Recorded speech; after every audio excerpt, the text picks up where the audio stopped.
Welcome to the Private Lender Podcast with your hosts from Hard Money Bankers, Jason Balin and Chris Haddon. This podcast is sponsored by hardmoneymastermind.com.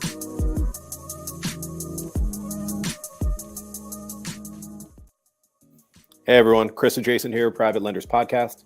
Thank you for checking out the show wherever you may be listening to it or watching it. Today we're going to have a conversation about raising capital. Okay, so when it comes to the different types of capital out there for this kind of lending, for this niche, number one, best top is your own, right? Lending your own money is the highest return by far. It's about double. You make about double than what you would make using investor capital. But we're going to talk about a few different things because right below your own funds, we believe is investor money from high net worth individuals in a structure and of capital that you control or you use a good amount of control over. And then beyond that, there's other stuff that we see as not the best source of capital, like institutional money, secondary market stuff, maybe, maybe yes, maybe no on bank lines, depending. But having control, especially in a market like this when it's changing, because, hey, in finance and real estate world, stuff doesn't stay the same forever. And having capital that's consistent and that you control brings you a lot of opportunities. It gives you a lot of control over your business, your income year to year, all kinds of important stuff. And the opposite is true too. When you don't control the capital and the underwriting decisions, you don't have enough control over your lending company. Exactly. So we're going to talk a little bit about the right investor targets, who the target investors are between different personality types, what their common professions are, how much investable capital that they might have, and where you can actually find them in your network. And then after that, we're going to dive into just learning and following the process of, when's the right time to present a deal to an investor? What type of deals should you show them? The right way to present it, the wrong way to present it. And in essence, how do you just work with the right capital investors? Because that's so important. So, typically, we start off with personality types, right? So, I don't know if anyone's heard of DISC personality type. It's a common one that, typically we follow. Let's just go, instead of going through all the personality types, Chris, maybe let's just go over the two that are the most common for this type of, this type. Yeah, sure thing. So we each learned DISC personality profiles, not from the raising capital perspective, but from sales back in our early 20s when we were, recently out of college. And that's obviously in many professions an important skill to have. And approaching people, handling people in different ways based on their personality type is very, very useful. It's useful in life. It's useful in business. And related to raising capital, yeah, like I said, there's too much stuff in this capital raising system to really hit it all in detail. This is actually like a full day training kind of thing, but we're going to touch on the important stuff. So we focus on the D and the S, and we try to stay away from the I and the C. And I think if you're curious, take some time and go look up the DISC stuff. Now, another thing is common professions that come with the different personality types. You start to there's patterns out there that you start to, when you think like in terms of DISC personality profile, there are patterns that you start to notice of what those common professions are for the D and for the S, also the C. That's something to be aware of too. And yeah, when something else that occurred to me very early on when we started raising capital for Hard Money Bankers loans, we had closed a couple deals, just a couple. We knew we needed more capital. It was a tough time in the market. It was like end of 2007, early 2008. There's a couple things that I was wrong about that I assumed. Like, I thought going into it that like only super wealthy families could raise private capital, or Ivy League grads, or like very serious Wall Street types in suits. Like I was wrong about that. And it turns out that the capital, even if we didn't immediately have people like, oh, like I could just call my uncle, he'll give me $5 million. It wasn't nothing like that, or nothing that easy. But I found that it was closer to us than I had originally thought. And in that first degree network, There's some, but in your second degree network, that means all the people who you know is the people they know. That's your second degree network, is basically all the capital that you're going to need for this kind of business. It's closer to you than you think. So over time, now we didn't have this whole capital raising system when we were starting to do it, but we developed it over time because we started to see patterns of what's working, what's not working. And so we start to narrow it down. Like we said, personality types, common professions that they might have. Where are they in your network? How much investable capital do they have? And there's a pretty good sweet spot between like 100K and 500K that they can allocate towards this particular kind of asset, towards investing in hard money loans. And over time, people get bigger than that. And you'll come across some people with 7 figures instead of, like $500,000, something like that. But it's a pretty good sweet spot. And a lot of people need good deals. They need safe places to invest their money that pays a good rate of return and is backed by assets and is, a pretty secure, knock on wood, pretty secure type of investment, right? Pretty low risk kind of thing. First mortgage loans. Yeah. And the reason it is like that, I think a lot of folks that we've talked to are chasing around $10,000, $25,000, $50,000 investors at a time. And unfortunately, that's just not a sophisticated enough investor that, for this space. You want somebody that obviously understands what they're getting into. They understand the risk. They understand the reward. And also like who wants to put together, in $25,000 increments, a hard money loan, and you need 4, 5, 6 investors. That's a pain in the neck. So you want someone who has enough substantial money that they can actually do and be involved in a deal, and at the same time isn't relying on this for cash flow. It's investable capital, not liquid capital, right? The last thing you want is to do, to have somebody invest in a deal and then what happens if the borrower misses a payment or goes into default, and then they're reliant on that money. So you want someone who's sophisticated enough that understands it. On the other side, you don't necessarily want someone who's a gigantic whale who has, tens of millions of dollars, right? Because then all of a sudden, like, they're typically looking to achieve a higher rate of return than what you can accomplish. Most of the time, a lot of the lenders that we know typically do, 8% to 12%, or somewhere in the middle, like a 10% rate of return to co-fund or co-lend a deal is typically, reasonable in today's environment. And if you're looking for somebody with a much higher net worth, they're going to want to achieve a higher rate of return. So it's important to understand who your target kind of demo and your target capital investor is. And it's somebody, even if they eventually do this as a passive investment, they need to be sophisticated enough to understand what they're getting themselves into. A big thing before we go through kind of the process of somebody who's interested in order to into actually funding a deal is this whole business is reliant on you having good deals, good opportunities. If you don't have good deals, don't even start going to raise capital. And when I say good deals, I mean good deals. Real estate investors that have 20, 30 plus % that they're willing to put into these deals, good credit, experience, very good assets, meaning your collateral, a good property that they get themselves into, right? This isn't like, oh, hey, I got a borrower. Oh, hey, I got somebody who wants to make a high interest rate return on their money.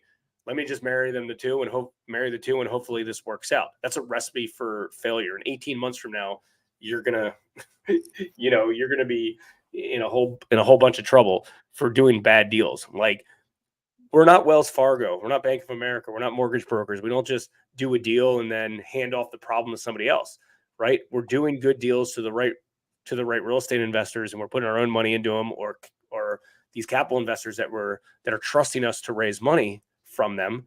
And we're doing good deals, and we're going to rinse and repeat, and we'll do it, and we're going to get paid off, get a good return, and move on to the next one. The only way that you can scale and grow and raise more money is doing more deals with the same investor over and over and over and over and over and over. And guess what? You'll never do a second deal with somebody if the first deal goes in default, or if you write a bad deal. You have to do good deals over and over and over and over. So hopefully, that part go through. Okay, so let's go through positioning the actual investment opportunity. And presenting an opportunity to potentially a capital investor. Yeah, sure. So we talked about the who. Now we're going to talk a little bit about the how. And let's back up a little bit too and talk about some of the prospecting and stuff like that. I think one thing in the Hard Money Mastermind, one thing that I find when I hear feedback from people saying that they haven't really been able to raise much capital, it's typically because they haven't done enough of it. They haven't had enough investor calls and meetings, presentations, follow up. It's like anything else, right? Like if you do something a couple times, like if you go to the gym twice and then wonder why you're not in shape, it's because that's not how it works. You have to go X amount of days a week. And the same is true for raising capital. Like you have to get a lot of at bats. I mean, listen, like it's not just something you do a couple times and then you have a bunch of money. Like when we started out, it was the majority of my job. And then later on, it changed and it evolves from like raising capital to like investor relations, like maintenance kind of stuff.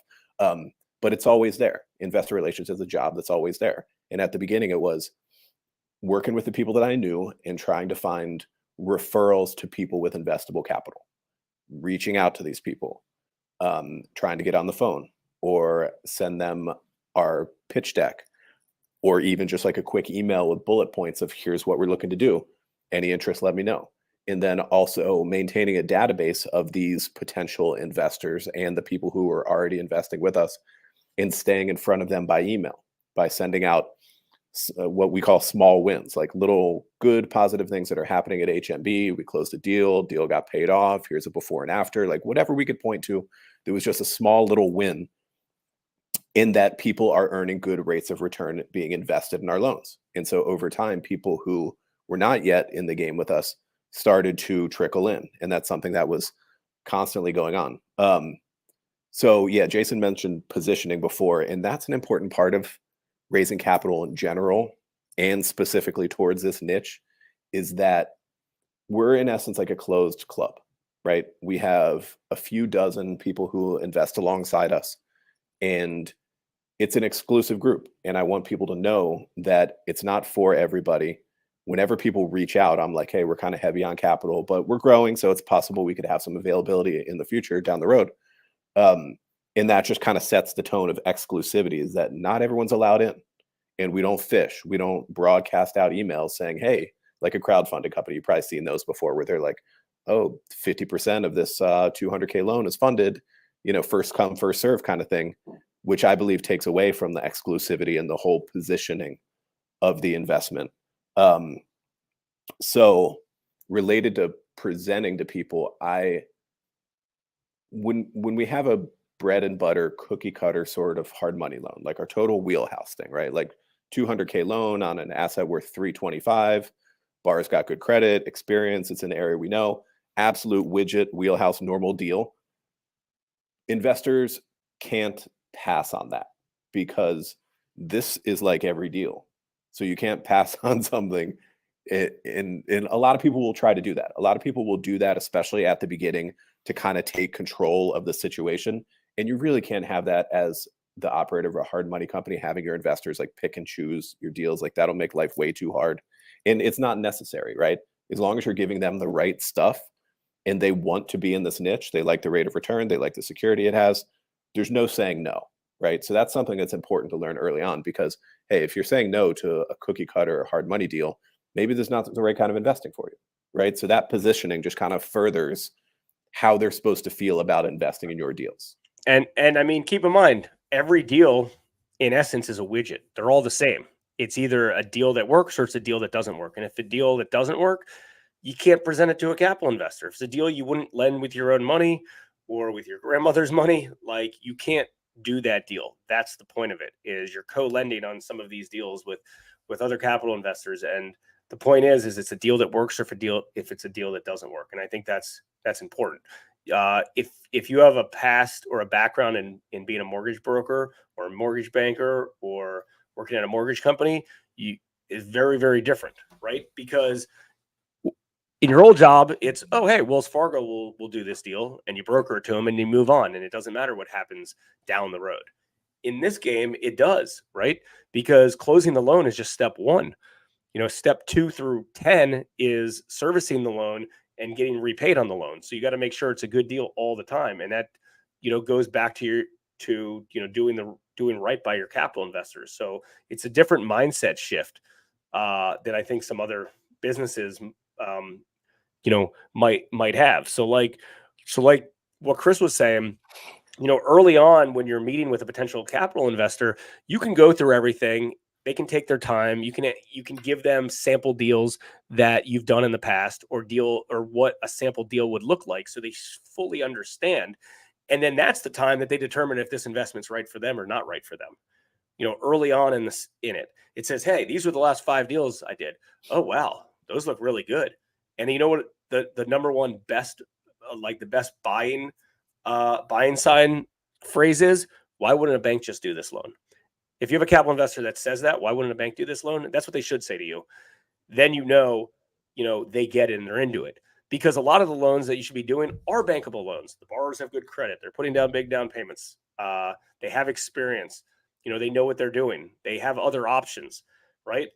But they're coming to you because you can close quick. It's an easy transaction. You don't need to document, everything.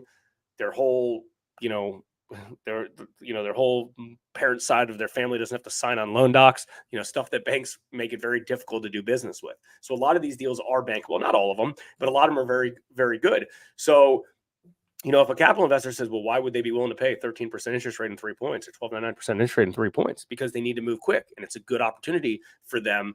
And they'll lose out on this opportunity if we can't close with them in the next few days. So those are all things that are important. But like what Chris said, by the time you present an opportunity to the capital investor, unfortunately, they can't really say no. If it's bad timing, maybe it's bad timing. But the point is, it's like they're interested in this investment. The deal that you're providing to them should be a great deal. And if it is a great deal, there's no reason for them to say no. So the closing rate should be extremely high.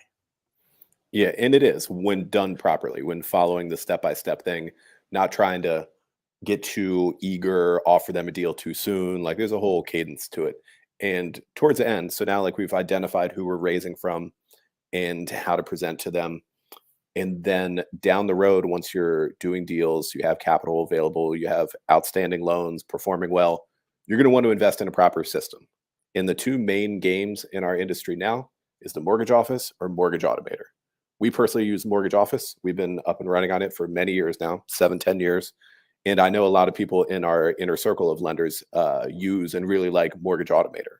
So apparently that's a good product too, because this is going to be the next level of where you can take this portfolio and how professional it appears to your investors, the important stuff that you need to track, the stuff that you're reporting to them, like paying them electronically, showing them the statements, the payment notifications, also a monthly account statement, which when people are on, QuickBooks and spreadsheets, you don't have a monthly account statement to send out to people. Proper tax reporting, like sending 1099s to your investors and also to the IRS. That's all very, very important stuff. If you're gonna want a proper system, if you're using investor capital, you could probably get away without it if you're just lending your own money. But if you have investors, you're going to want the system to bring it all in. And it ends up kind of raising capital for you, because you're pinging people frequently with money and statements and an easy way they can reach out to you. It really does supercharge your capital raising efforts and makes a lot of it automated, because people will hit you up and say, hey, can I put more money in? Hey, can I refer my business partner or my brother? So it happens all the time. It happens here every week. We have more money on the sideline that we can use, and that's a great place to be. That is an enviable position. That would, Yeah. I mean, a lot of lenders are not in that spot. And if you play your cards right, you can end up in that situation too, where you have more capital than you can deploy. A few last minute tips before we wrap this episode up. Always, spend a lot of focus on the front end of your business, so you continue to get good deals. As long as you get good deals and you're only lending on really good real estate opportunities, capital will always follow you, because there's always going to want to be involved in those good deals. If you're putting a new capital investor into a first deal with you, make sure it doesn't default. put them into, a repeat borrower, somebody that that's going to perform, make all their payments, make it a very, very easy transition. After you do the first deal with a new capital investor, it's probably not wise to do the second deal with them, even if they ask, until the deal completely cycles through and pays off, right? Because then all of a sudden they're full cycle, they see exactly how it works, and then chances are they're going to want to continue to put in more capital over and over and be involved in more transactions with you. Be transparent, communicate as much as you can. Like Chris said, the loan servicing software is a great tool because we're continuing to ping them every time capital comes in. We close a loan, they get per diem interest, they get monthly payments on a regular basis. They're getting statements that are automated. It's very good, easy, seamless setup. Never do any back end deferred payments and things like that, especially with a capital investor. And I know some lenders do that. They just wait until the end of the loan and then they pay it all up. If you want to continue to raise capital and do right by your capital investor, collect monthly payments from your borrowers so they can continue to see monthly payments coming in on a regular basis. And also it reduces your exposure since you're taking some chips off the table every month as the borrower is making monthly payments. So things like that. And obviously never do a deal with a capital investor if it's not a deal you would do yourself. And lastly, if you're looking to raise capital, consult an attorney, and a tax advisor. Make sure you're doing it proper way. There's lots of different ways to raise capital. We like to do it in a co-lending environment where we co-lend with some other commercial passive capital investors. But do what's best for you inside your business.